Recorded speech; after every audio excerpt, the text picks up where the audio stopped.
Hello बच्चों, so let's see this question. The question says a narrow sound pulse is sent across a medium. Does the pulse have a definite frequency, wavelength or speed of propagation? So बच्चों इस part में हमें बोला गया है कि एक sound pulse है जिसको एक मीडियम से भेजा जाता है, तो क्या उस पल्स की कोई डेफिनेट फ्रीक्वेंसी होगी? So the answer is no. The sound pulse will not have definite frequency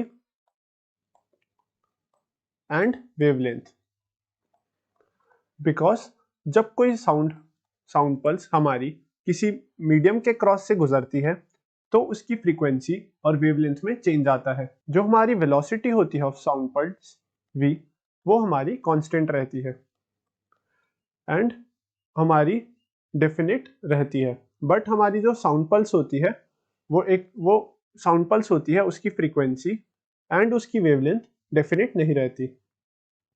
and in the B part it ask कि हमारी if the pulse rate is 1 after every 20 seconds, is the frequency of the note produced by the whistle equals to 1 by 20 or 0.05 hertz.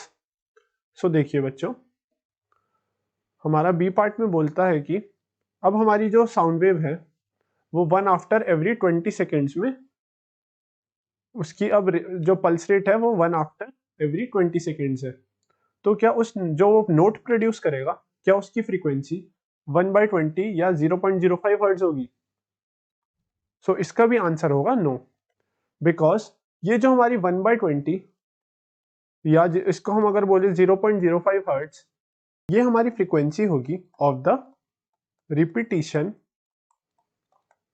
Of whistle, ना कि हमारी frequency होगी of the note produced. Note produce की frequency different होगी, which will not depend directly on the time pulse of the sound pulse. So I hope बच्चों you understand this answer well and best of luck.